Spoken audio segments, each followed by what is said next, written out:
Hello guys, in this lecture we are going to look at CSAT 2018 paper with complete solution of quant only, not reasoning. We will see in this only quant. So let's see the first one. X and Y are natural numbers other than 1 and Y is greater than X. Which of the following represents the largest number? वो बोल रहा है X and Y are natural numbers. Natural numbers कौन से होते हैं? 1, 2, 3, 4, 5 and so on. तो बोल रहा है X is other than 1 तो फिर 2 हो जाएगा let's suppose and y is greater than x तो let's assume x is 2 and y is 4. For easy calculation we can make it 3 as well, but for easy calculation I am taking it 4. आसान calculation के लिए मैं 4 ले रहा हूं तो इसमें से कौन सा फर्स्ट देख लेते हैं xy 2 into 4 8 x upon y ये b वाली कंडीशन है जो ये वाली ये देख ली 8 आ गया ये कितना है 2 अपॉन 4 मीन्स 1 अपॉन 2 सी क्या बोल रहा है y अपॉन एक्स 4 अपॉन 2 ये 2 और डी क्या बोल रहा है x plus y upon x y तो ये हो गया अपना 6 और ये हो गया 6/8 3/4 ठीक है तो इसमें सबसे बड़ा कौन सा है इसमें सबसे बड़ा ऑब्वियसली 8 है तो right answer will be A x y okay कोई कंफ्यूजन नहीं होना चाहिए बहुत ही आसान है ये 2 क्यों आया बस माना है हमने इसे 1.1 भी मान सकते थे बस आसान कैलकुलेशन के लिए ये 4 क्यों माने से 3 भी मान सकते थे अगर 3 से भी करके देखोगे सेम आंसर आएगा एक्स एंड वाई ही सबसे बड़ा नंबर होगा let's see this one a train 200 metre long is moving at the rate of 40 kilometer per hour. So speed is 40 kilometer per hour. And in half second, it will cross a man standing near to the railway line. ये metre में है तो इसे भी metre में कर लेते हैं 4 मीटर के लिए 100 और ये 3600 ये गया ये और ये 2 टाइम्स ये 18 टाइम्स तो ये ऐसे लिख सकते हैं अपन नाउ अभी एक कॉन्सेप्ट बहुत सारे लोग कंफ्यूज होते हैं मान लीजिए कोई यहाँ खड़ा है बंदा कोई यहाँ पे खड़ा है बंदा और ट्रेन को पूरा क्रॉस करने के लिए इस पूरी ट्रेन को यहाँ तक आना पड़ेगा तो मतलब इसको 200 मीटर जितनी उसकी लेंथ है उतना ही ट्रैवल करना पड़ेगा उतनी ही डिस्टेंस से ट्रैवल करनी पड़ेगी तो जितनी ट्रेन लंबी होती है वही अपनी डिस्टेंस होती है डिस्टेंस इज 200 मीटर और इसका फॉर्मूला क्या होता है और इसका फॉर्मूला क्या होता है speed is equals to distance upon time और हम यहाँ क्या चाहिए हमें टाइम चाहिए तो time is equals to distance upon speed distance कितनी है 200 मीटर स्पीड कितनी है 40 मल्टीप्लाई बाई 15 अपॉन 18 तो इसे ऐसे लिख सकते हैं ये 18 ऊपर पहुंच गया 40 5 ये 5 बार कट गया तो ये भी 5 बार कट गया तो कितना बचा 18 तो 18 second this is the answer तो D will be our answer in this case तो इसमें डी आंसर होगा let's see another one consider the following sum this in the above sum stand for तो ये जो ये मार्क बना हुआ है इसमें हमें ये सारी वैल्यू पुट करके देखनी है जो इक्वल्स टू तो बहुत ही आसान है एक एक करके पुट करके देख लेते हैं 4 प्लस 1 4 प्लस 2 4 प्लस 4 3 प्लस 4 1 2 1 4 4 और 4 8 12 और 3 15 16 6 आ रहा है और यहाँ पे लास्ट में 4 आना चाहिए तो ये तो नहीं है अब देख लेते 5 रख के 5 प्लस 15 प्लस 25 प्लस 53 प्लस 51 215 5 और 5 10 15, 18, 19, 9 और यहाँ 5, ये भी गलत है। अगला देख लेते हैं। 6 + 16 + 2 6 + 63 + 61 216, 6 और 6 12, 18, 3 21 और 24, ये 4, यहाँ 6, ये भी गलत है। अब जो लास्ट होगा वही होगा। 8 + 18 + 28 + 83 + 81 = 218 कर लेते हैं। 8 और 8 16, 8 × 24, 27 और 8 27 और 1 28, 2 कैरी, 2 1 और ये 2 3 4 5, 5 और 8 13, 13 और 8 21, तो हमारा 8 is the right answer. Let's see the next one. The following 3 questions, okay, 3 question दिए हुए इस ग्राफ के बेस पे, based on the graph given below, which shows import of 3 different type of steel over period of 6 months. वो बता रहा है 3 type है, ये 6 मंथ का इंपोर्ट का डेटा है। Study the graph and answer the 3 questions. Okay, तो इसमें ये कॉइल है और ये वाला जो है ये शीट है और ये वाला स्क्रैप है। और क्या है रेट? रेट है ये 320, 256, 175। Okay, so let's see the question. How much measured in thousand of tons is a unit that the import of sheet steel? Sheet steel कौन सा है? Sheet ये means sheet steel exceed the import of coil steel in the first 3 months of the year. First 3 month of the year कौन सा है? जनवरी, फरवरी, मार्च। तो इसको एक बार देख लेते हैं कितना कितना आया। फर्स्ट मंथ तो 40, सेकेंड मंथ कुछ 30 और 36 के बीच में मीन्स 37 और ये 36। तो अगर शीट की बात करें, शीट जैन में आया है 40, फेब में आया है 37 और मार्च में आया है 36। दूसरा किसका निकलना है? कॉइल का। कॉइल का फर्स्ट देखते हैं 30 एग्जैक्ट, दूसरा 31 और ये 33। तो जैन का कितना है? 30, फेब का है 31 और मार्च का है 33। तो निकाल लेते हैं। 40 - 30 जैन हो गया, 37 - 31 फेब हो गया, 36 - 33 मार्च हो गया। ये आएगा 10 + 6 + 3, आंसर विल बी 19। तो इसमें हमारा ये सही है, C is the right answer. Now second one is, what was the approximate total value in dollars of sheet steel imported over 6 month of period? पहले 3 months का था, अभी 6 month का देखना है। फिर से शीट की बात हो रही है। पहला डेटा हम पे है जैन में 40, एक बार यहाँ देख लेते हैं। जैन में 40 प्लस फेब में 37 और मार्च में 36। तो हमें अप्रैल, मई और जून का भी निकालना है। आप मार्च और अप्रैल में देख रहे हैं सेम निकाला है, तो अपन अप्रैल में भी 36 और ये मई में हुआ है 34 और जून में आप देख रहे हैं ये 34 मैच कर रहा है 34। तो टोटल कितना है? 40 + 37 + 36 + 36 + 34 + 34 कितना है?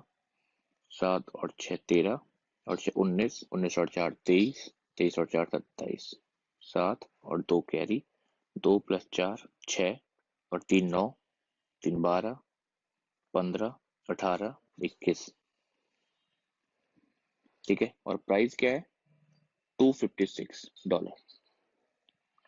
ये आप निकाल लीजिए। तो क्या आएगा? एक बार निकालिए। अगर निकालना है तो यहाँ पे निकाल सकते हैं 256। एक बार इसे निकाल लीजिए, आसान कैलकुलेशन है।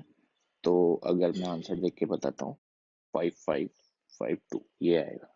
ऐसे यहाँ पे कुछ है इसके अप्रोक्सीमेट, क्योंकि अप्रोक्सीमेट पूछा है। ये तो बहुत छोटा है ये, हाँ ये सी इज द राइट आंसर। सी, ये ज्यादा बड़ा, ये भी छोटा है, ये भी छोटा है। C is the right answer.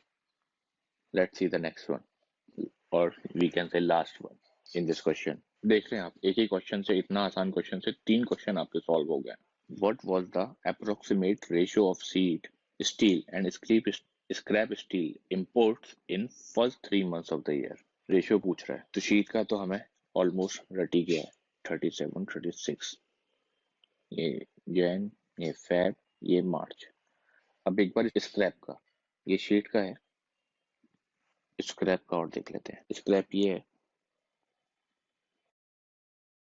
तो जैन में आ रहा है ये 32, ये आ रहा है 34, ठीक है। और ये मार्च में कितना आ रहा है, ये भी सेम है दोनों। तो यहाँ पे 34 और यहाँ पे 32, ये फेब है और ये मार्च है। तो अगर इसका सम निकालें तो कितना आएगा, 40, 113। कैसे, 40 40 40 120, और इसमें से 4 गए और 3 गए, 7 कम कर दिया, 113 आ गया। और ये 90 प्लस 92 प्लस 94 प्लस 4, 98। तो रेशियो है हमारा 113/98। तो इसको कैलकुलेट करने की कोशिश करेंगे आप। 113, 98, तो ये 1, ये 98, 3, 5, ये 1। अगर पॉइंट लगाया तो 0 बढ़ाया, अभी भी ये 1 टाइम ही जाएगा, 98, और यहाँ कितना बचेगा, 52, ठीक है। तो 52 फिर से 0 बढ़ाया, अभी ये कितने टाइम जा सकता है, अभी ये 5 टाइम जा सकता है। कितना हो जाएगा ये, 490, 30 बचा, तो 1.15 अपॉन 1, हम ये लिख सकते हैं 1.15 रेशो 1। 1.15 सबसे क्लोज कहाँ पे है, ये 1.4, ये see the right answer. Okay, तो देख रहे हैं आप, एक ही क्वेश्चन से आपके 3 क्वेश्चन सॉल्व हो गए। अब अगर आपको ग्राफ देखना आता है, it's like jackpot, 7.5 marks. Let's look at this question. A number consists of 3 digits, which the middle one is 0 and their sum is 4. If the number formed by interchanging the first and the last digit is greater than the number itself by 198. अब ये language थोड़ी difficult कर दिया, but ये है बहुत आसान। 3 digit की एक नंबर है, let's suppose x y z, ठीक है, और मिडिल वन है जो वो 0 है, ये लिखा है, ये 3 डिजिट, ठीक है। अगर number form by interchanging the first and the last one, तो फर्स्ट जेड, बीच वाला ऐसे ही रहेगा, और x, first and the last one we have exchanged, interchange कर दिया, तो this digit is greater than the number itself by 198। तो ये 198 ज्यादा हो जाती है, means z y x minus x y z is equals to 198। यहां तक समझ में आया तो बस क्वेश्चन आपने बना लिया। फिर से पढ़ो एक बार लाइन, अगर समझ में नहीं आया तो। If the number formed by interchanging the first and the last is greater than the number itself by 198। जब ये बड़ा है इससे, तभी तो ये माइनस करके आएगा। और आप ऐसे भी लिख सकते हो इसको, x y z plus 198 is equals to z y x, और ये इधर गया तो ये इक्वेशन फिर से बन गई। यहां तक तो क्वेश्चन बना है, ठीक है। तो इस एक्स वाई जेड को हम इसको ऐसे लिख सकते हैं क्या, 100x plus 10y plus Z, और जो मिडिल वन है वो 0 है, ये 0 थी हमारी, तो ये क्या हो गया, 100x 10 multiply by 0 plus Z, तो इसे 100x प्लस जेड, ये आया यहाँ पे। यहां तक कोई दिक्कत? अब इसको ऐसे ही कर लेते हैं, 100z plus 10y plus x, 100z, ये 0 हो गया 10 में मल्टीप्लाई करके, प्लस x प्लस x, तो एट लास्ट क्या बना, 100z प्लस x। ये दो इक्वेशन बन गई, 1 और 2। तो हमने ये इक्वेशन बनाई थी, इसमें रख देते हैं इसको, तो क्या बनेगी equation, 100z plus x minus 100x plus z equals to 198। तो 100z plus x minus 100x minus z is equal to 198। तो ये हो गया 99z माइनस 99x 198। तो 99 कॉमन लिया जेड, ये 99 कॉमन लिया, ये 2 हट गया, ये आ गया हमारा z minus x is equal to 2। तो निकालना क्या है हमें, क्वेश्चन क्या था, difference between the first and the last digit. Difference कितना है यहाँ पे, 2। 2 इज आवर आंसर। आसान है, बस क्वेश्चन से फॉर्म करना थोड़ा आना चाहिए, थोड़ा बस क्वेश्चन देख के डरना नहीं है। Let's see this one. While writing all the number from 700 to 1000, how many number occurs in which the digit at 100 place, ये भी थोड़ा टफ है बनाने में, बस क्वेश्चन अगर हो जाता है तो उसके बाद आसान है। 100 place is greater than the digit at 10 place and digit of 10 place is greater than the digit at unit place। तो जैसे x y z, ये आपकी 100 डिजिट है, ये आपकी 10 और ये आपकी यूनिट डिजिट है, इसीलिए इसे कभी कभी हम ऐसे भी लिख सकते हैं, ये आपकी यूनिट प्लेस, ये आपका 10, ये आपका 100। तो ऐसे ही क्वेश्चन बनाना है हमें। तो कहां से कहां तक बनाना है, 700 से 1000 तक। और कंडीशन क्या चाहिए हमें, जो 100 प्लेस है वो बड़ा होना चाहिए किससे, 10 प्लेस से, और वो 10 प्लेस बड़ा होना चाहिए यूनिट प्लेस से। ठीक है, तो पहले देखते हैं 700 वाली रो में कितने आएंगे। 700 से 799 तक देखते हैं।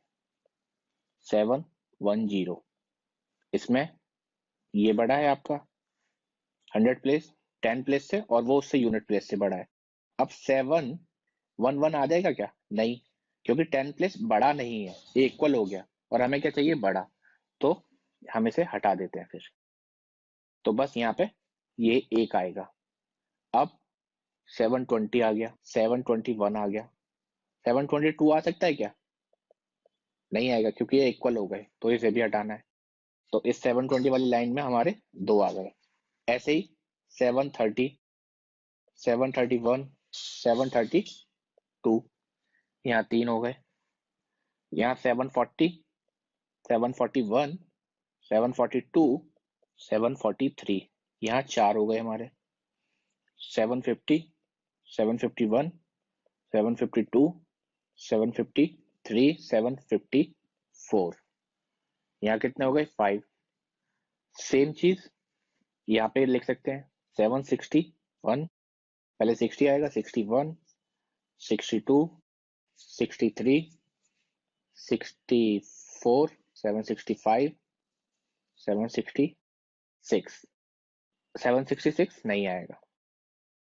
तो ये कितने हो गए हमारे, 1 2 3 4 5 6, 6 हो गए। अब 77 आ जाएगा क्या, नहीं, ये इससे बड़ा नहीं है, ये इक्वल हो गए, तो ये नहीं आएगा, बस 7 वाली सीरीज हमारी यहाँ पे खत्म हो जाती है। तो इसमें कितने आए, 1 1 2 3 4 5 6 7 8 9 10 15, 10 और प्लस 5 15, 15 और 6 21। तो 799 तक 21 आ गए हमारे। ऐसे ही 800 की सीरीज में आ जाते हैं। 810, ये 1 टाइम।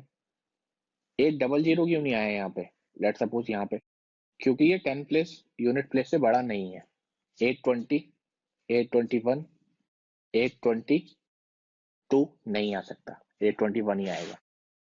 दूसरा 830, 831, 832, ये 2 आ गए, ये 3 आ गए।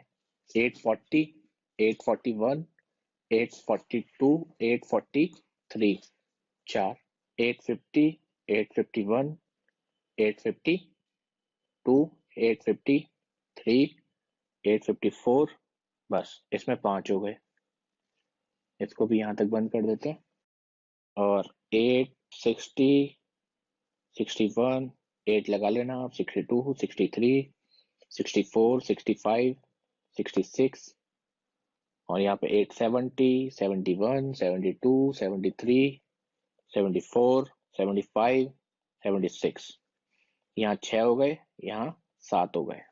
तो इसमें कितने हुए, इसमें 21 थे। इसमें 800 वाली सीरीज में कितने हुए, 1 2 3 4 5 6 7 8 9 10 और 5 15, 21 और 7 28। ठीक है, अब ऐसे ही 900 वाली सीरीज चलेगी। तो 900 वाली सीरीज में कितने आएंगे, यहाँ 28 आ गए, तो इसे हम यहाँ लिख लेते हैं 21 और 28। अब इसे हटा दूं, किसी एक को तो हटाना ही पड़ेगा, तभी जगह होगी। 910 91 920 921 930 931 932 940 941 942 943 1 2 3 4 950 951 952 953 954। तो 54 तक 5 बन गए हैं। अब 960 61 62 63 64 65। तो 1 2 3 4 5 6 6 हो गए। 970 71 72 73 74 75 76 7। बस। तो 1 2 3 4 5 6 7, ऐसे अगले में 8 हो जाएगा। तो कितना हुआ, 1 2 3 4 5 6 7 8 9 10 15 और 6 21, 21 और 7 28 और 28 और 8 36। तो हमारा ये सम बनेगा 21 प्लस 28 प्लस 36। अगर इसे ठीक से लिखूं तो 36 कितना बना, 1 और 8 9, 9 और 6 15, 1 कैरी, 3 और 3 6 और 2 8, 85। सी इज आर राइट आंसर। ये थोड़ा लेंदी था, बट पैराग्राफ अटेम्प्ट करने से बेटर है ये क्वेश्चन अटेम्प्ट किया जाए, क्योंकि वहां पे श्योरिटी नहीं होगी। यहाँ पे आपकी श्योरिटी है कि ये मेरा आंसर ठीक है। बस थोड़ा बनाने में टफ था, नहीं बाकी आसान है क्वेश्चन। ठीक है ना। तो पहले आप, यही स्ट्रेटजी रहनी चाहिए कि जितने न्यूमेरिकल से और रीजनिंग के क्वेश्चन आ रहे हैं आप पहले वो अटेम्प्ट करें rather than go for comprehensive. Okay, let's see this one. A bookseller sold a number of geographic textbook at the rate of X. A number, this is A. A rate है X rupee per book. A plus 2 number of history books at the rate of X plus 2 per book. A minus 2 number of mathematics textbook at the rate of X minus 2 per book. What is the total sale in rupees? Okay. Geography कितनी book, A. History A plus 2 and maths A minus 2 multiply by कितना rate है इसका, x multiply by x plus 2 multiply by x minus 2। Total sale कितनी हुई, ax, इसका इसमें multiply कर लेते हैं, ax plus 2a plus 2x plus 4, और इसका इसमें मल्टीप्लाई कर लेते हैं, इसका इसमें किया था अभी, इसका इसमें करते हैं, ax minus 2a minus 2x plus 4।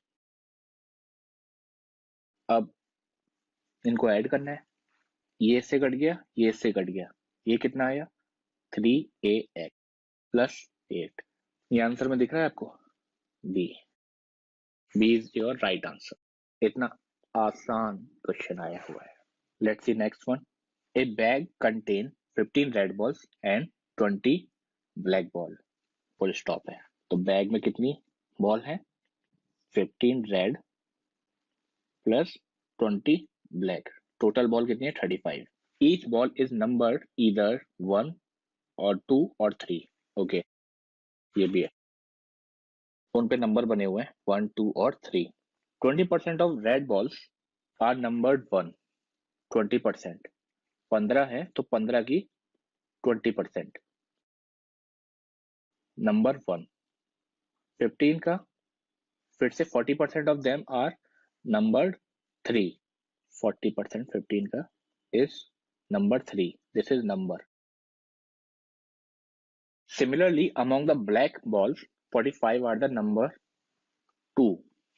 Black कितनी है 20 45% is number 2 and 30% are number 3. 20s 30% is number 3. ये 15 और 20 कहाँ से आया? ये रेड है, ये ब्लैक है. ये रेड 15 था इसलिए हमने 15 लिखा है, ब्लैक 20 था इसलिए 20 लिखा है. तो 15 का 20% कितना होता है? 15 मल्टीप्लाई बाई 20 डिवाइड बाई 100. ये 5 टाइम्स, ये 3. तो 3 बॉल नंबर 1 की है. 40% कितना होता है? 15 मल्टीप्लाई बाई 40 100. ये 5 टाइम्स, ये 2 टाइम्स, ये 3 टाइम्स, ये आ गया 6. ये 3 नंबर की है 6 बॉल्स. अभी 20 का 45% कितना होता है? 20 45 डिवाइड बाई 100. ये 5 टाइम्स कट गया, ये 9 है जो वो 2 नंबर की है. इनको हम अलग कलर से लिख देते हैं जो ब्लैक है. 9 नंबर है इनका 2. तो फिर 20 30 डिवाइड बाई 100. ये 5 टाइम्स और ये 6 है नंबर 3. तो 20 जो बॉल है 20 में से 9 नंबर 2 है, 6 नंबर 3 है. तो नंबर 1 कितनी होंगी? 9 और 6 15. 5 नंबर 1 होंगे. ये प्लस करके इससे माइनस कर दिया. ये समझ में आ गया होगा. 20 हैं और 15 अलग कलर की हैं, तो 5 नंबर 1 की होंगी. तो हम ये भी लिख सकते हैं 5 नंबर 1 इन ब्लैक. और ये रेड है हमारी, ये रेड है, ये हमारी ब्लैक है. तो हमारे निकालना क्या है? The guy pick up a ball at randomly कोई बॉल पिक की उसने बैट से. He wins if the ball is red and number 3. Red है और नंबर 3 पे है. और if it is black and numbered is 1 और 2. तो रेड की अगर 3 नंबर की बॉल और ब्लैक की 1 2 नंबर की बॉल आई तो वो जीत जाएगा. तो what are the chances of his winning? तो निकाल लेते हैं. नंबर 3 की बॉल कितनी है? 6. और 1 और 2 की, 1 की कितनी है? 5 और 2 की 9. 5 प्लस 9. टोटल बॉल कितनी थी? 35. कितना है ये?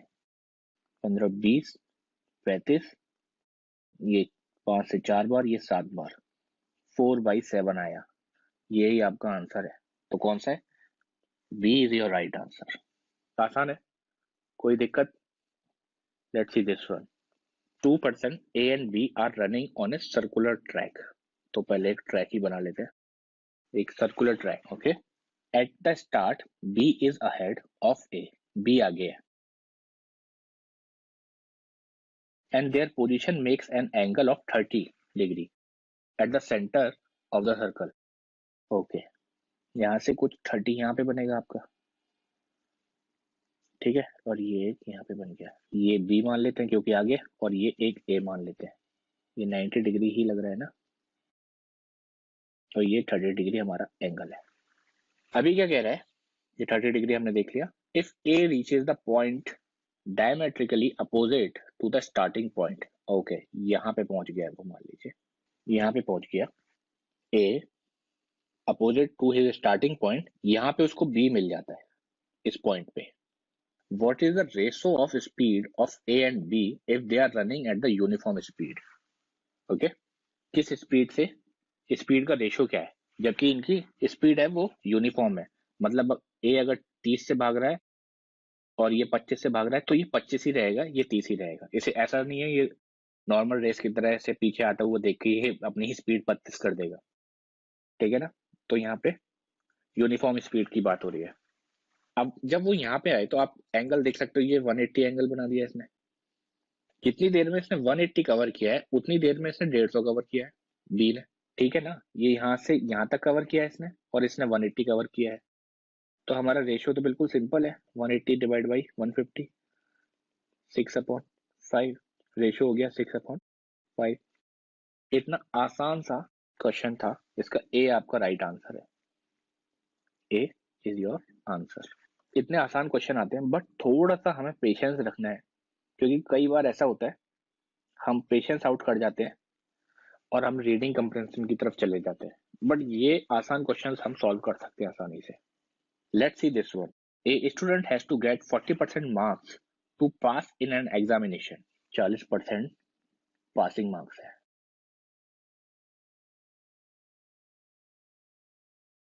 पहले हमारे यहाँ स्टेट बोर्ड में 33% होता था। Suppose he gets 30 marks and fails by 30 marks, what are the maximum marks in the examination. बहुत ही आसान क्वेश्चन है ये। 30 पे वो फेल हो गया, 30 और आ जाते तो वो पास हो जाता, तो मतलब 60 पे वो पासिंग मार्क्स है, और 60 पासिंग मार्क्स है, तो उसने बोला हुआ है 40 आपका 40% है, तो 60 जो आपका 40% है, तो 1% कितना होगा। इसको अगर हम उल्टा लिखें, 40% इज 60 मार्क्स, तो 1% कितना हो गया 60/40। ये 0 से 0, और ये 3 बार, ये 2 बार, 3/2, और ये भी काट दिया तो 1.5। 1% is 1.5 marks. 100% is equals to 150 marks. ये आपका आंसर आ गया। क्या है? C. C is your right answer. अब ये कैसे आया आपको पता है, ये इतना आसान क्वेश्चन था, ये इवन लिखने की भी जरूरत नहीं थी आप अगर एग्जामिनेशन में हैं तो।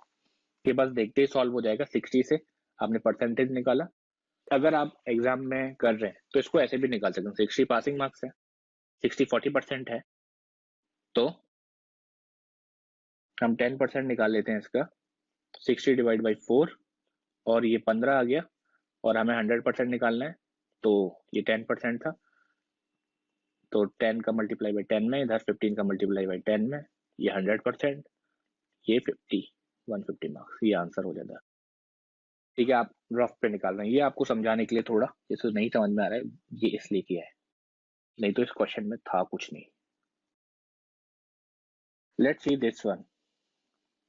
A solid cube of 3 centimeter side painted on all its faces. सब साइड फेस पे पेंट किया हुआ है. It is cut up into small cubes of 1 centimeter side. How many of small cubes will have exactly 2 point faces? Let me draw here.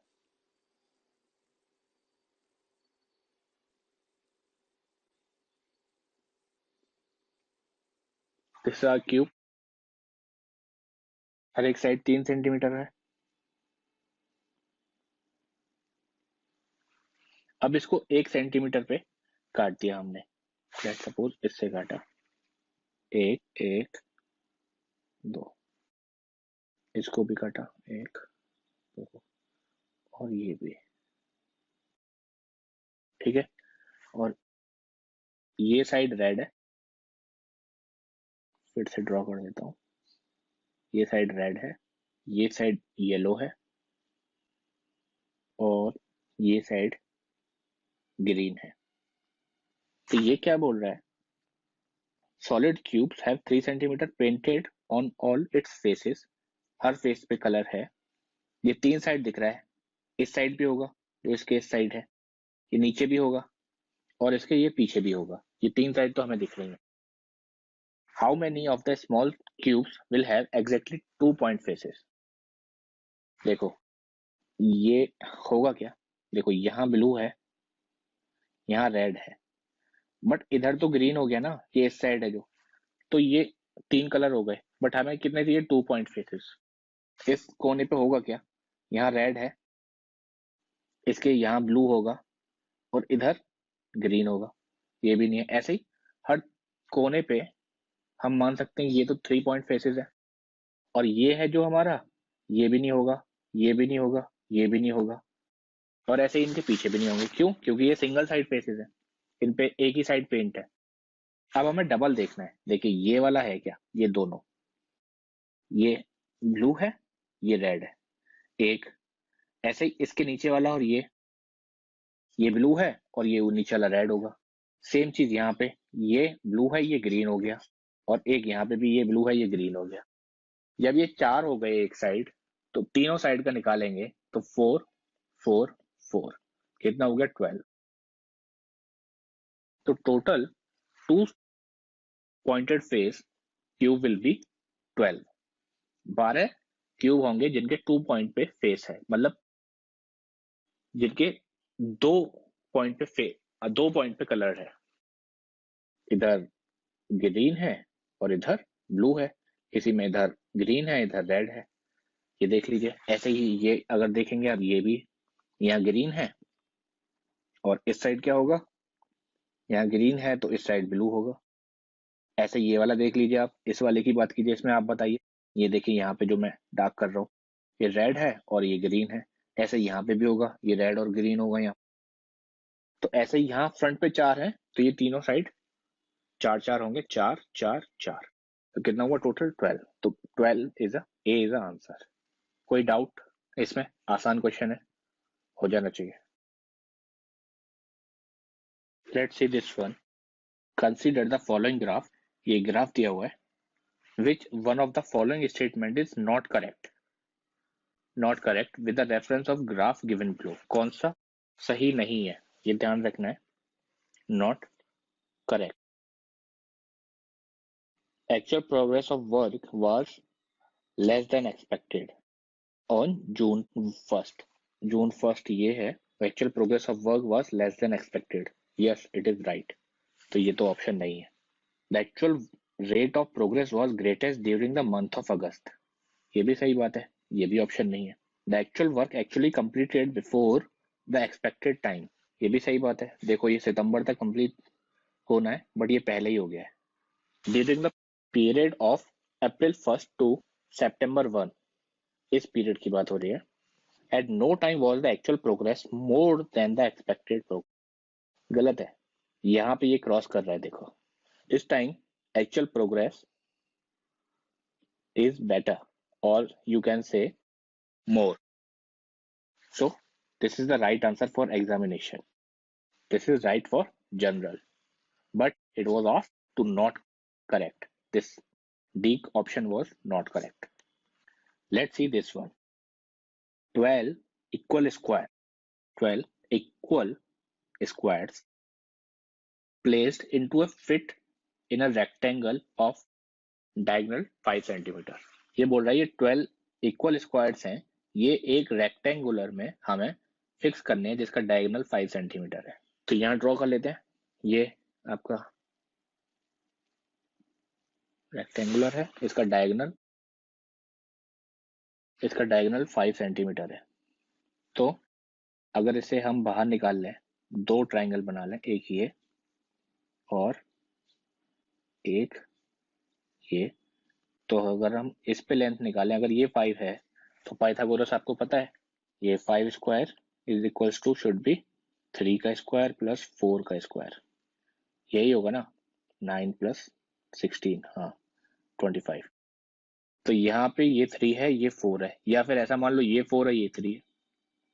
तो कितने हमारे equal square हैं, उनकी what is the area of each square in 12 square का हर एक का area कितना होगा इसमें 12 आने के लिए।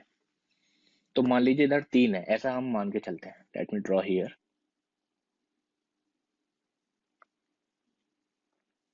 ये 5, ये 4, ये 3।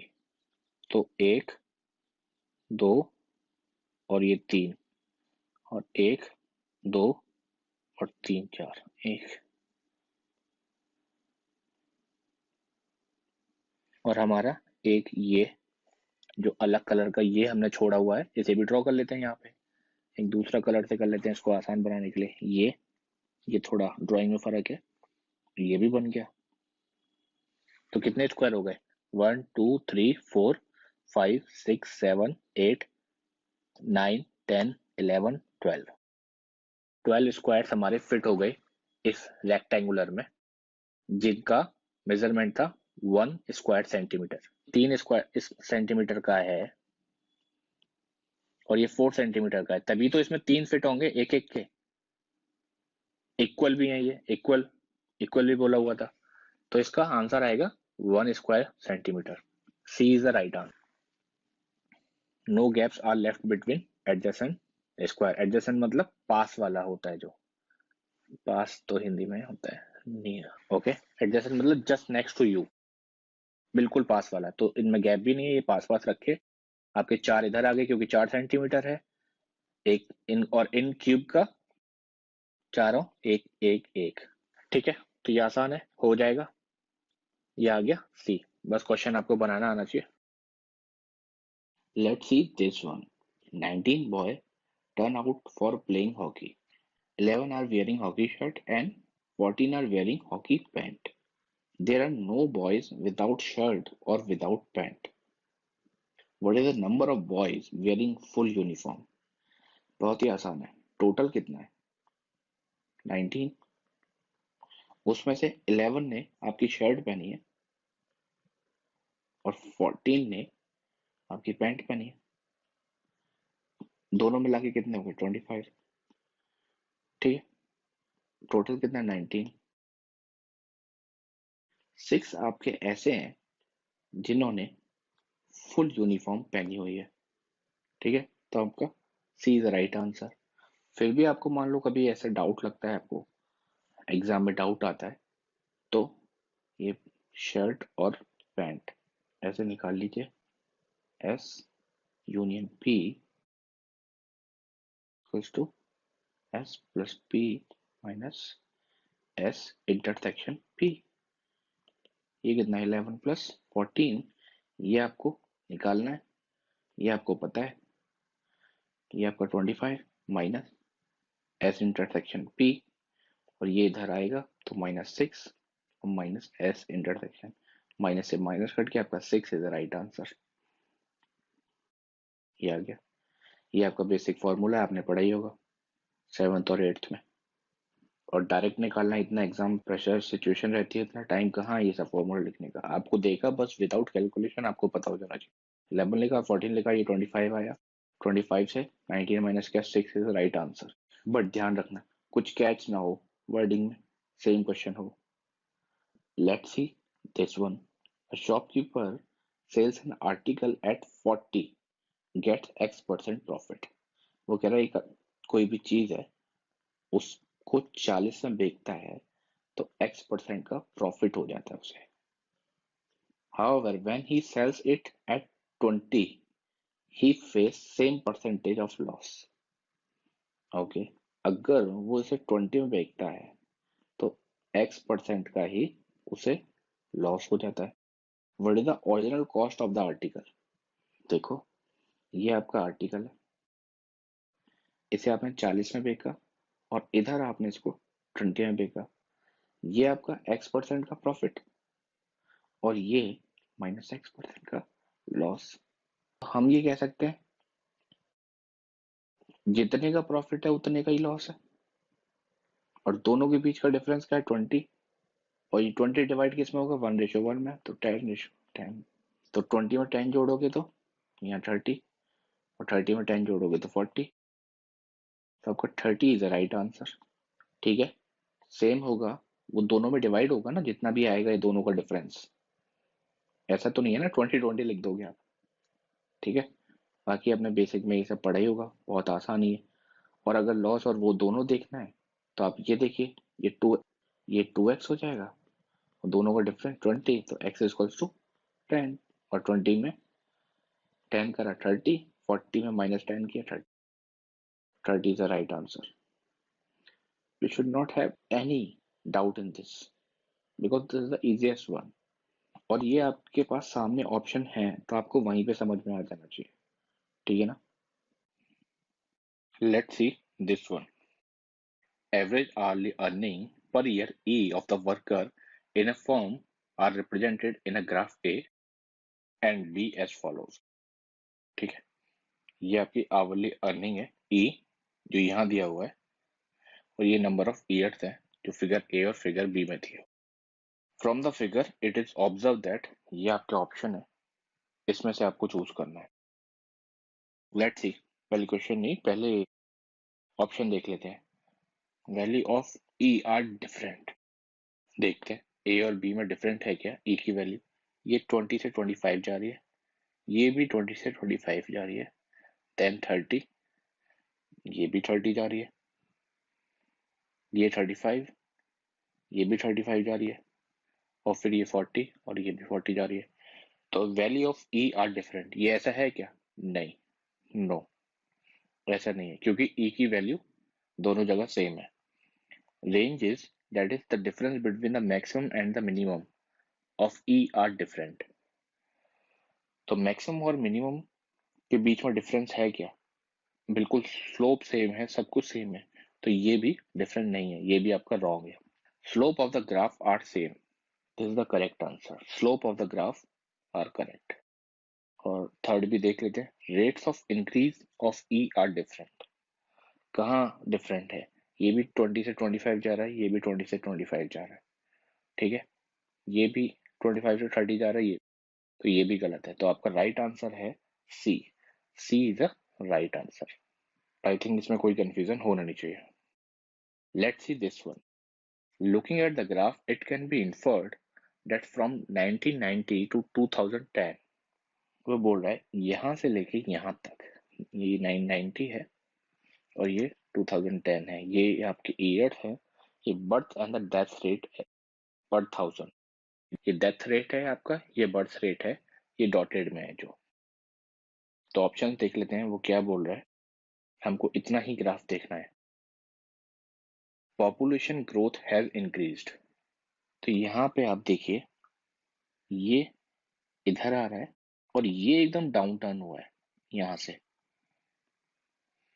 ठीक है, तो आपका पॉपुलेशन ग्रोथ रेट बढ़ ही जाएगा क्योंकि डेथ रेट कम है, तो this is the right answer. फिर भी और क्लियरिटी के लिए बाकी भी देख लेते हैं। Population growth rate has decrease, ये तो बिल्कुल ही गलत है। Population growth rate has remained stable, no. Population growth rate shows no trend, क्या है ये, फिर ट्रेंड नहीं है तो, ठीक है, तो आपका A is the right answer. With the help of same graph, let's see another one. With the reference of below graph, consider the following statement considering 1970 as a base year.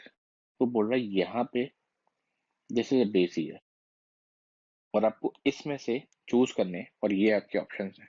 The population has stabilised after 35 year, तो आपका 35 year कहाँ पे होता है?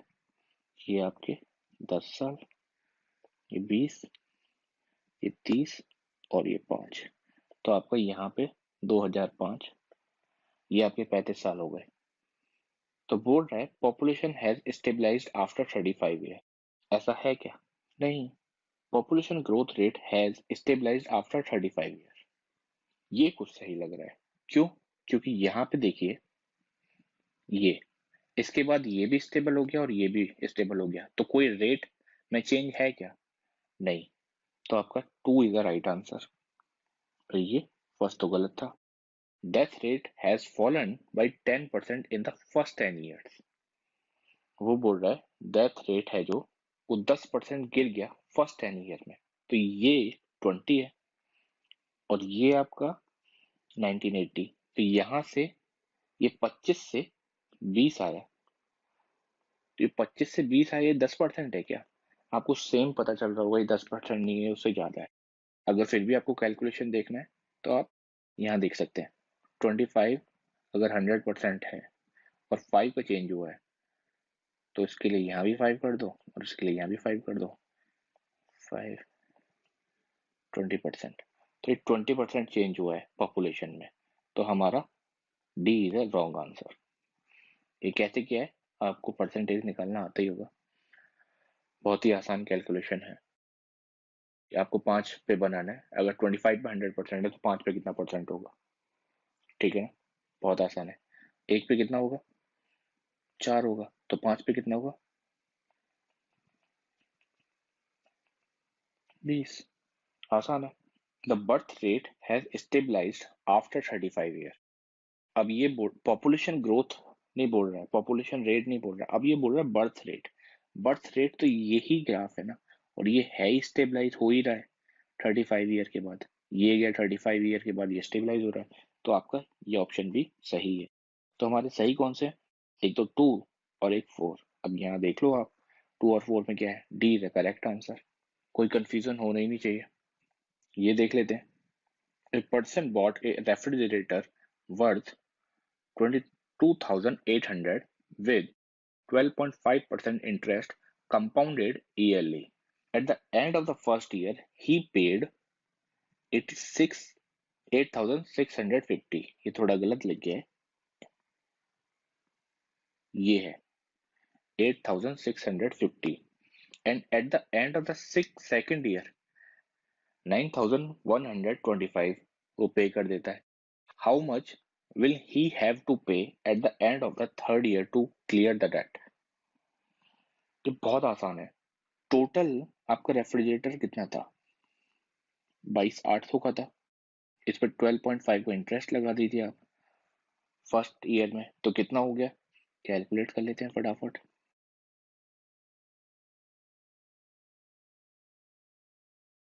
अब ऐसे calculate करेंगे तो बहुत दिन लग जाएंगे, तो हम इसे क्या कर सकते हैं, इसे ऐसे ही रहने देते हैं और ये 1/8 हो जाता है आपका. और 1/8 को अगर आप इससे डिवाइड करेंगे तो कितना हुआ? 2 बचा कितना? 6. 8 मल्टीप्लाई बाई 8 हो गया आपका 68, 64. तो ये 8 आ गया, फिर से बचा 4 और ये 5.